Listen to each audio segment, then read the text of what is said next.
অম্লান জনপ্রিয় কবি জহির হোসেন খান। আবৃত্তি করছি আমি সৈয়দ আনোয়ারুল হক।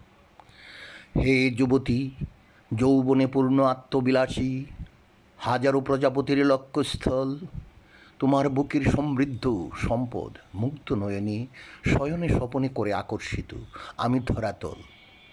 তোমার অঙ্গের প্রতিটি ধাপে কারুকার্যে পূর্ণ দৃশ্যকে করেছ বিমোহিত। মানবকুলে হয়েছ ধন্য, তুমি হয়েছ বরেণ্য, সকলের দৃষ্টি তোমাতেই স্মৃমিত।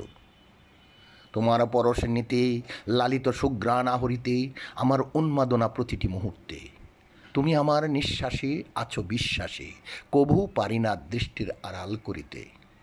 তোমার রূপের ছটায় ঐশ্বরিক শক্তি তাই, উত্তাল যৌবনের তরঙ্গ এক অহম্মিকা। দৃষ্টি কাড়া হাসি, চমক রাশি রাশি, পতঙ্গের মেলায় তাই ফুলে ফলে পূর্ণ প্রতিটি শাখা। অস্থির বাসনায় কোরাতে মন চায়, স্নায়ুর চাপে অনুরাগে সংবরি আপনাকে। সুন্দর হোক অম্লান, বেদিতেই থাকুক প্রাণ, ভালোবাসা থাকুক উজ্জীবিত প্রতিটি মানুষের বুকে। ধন্যবাদ।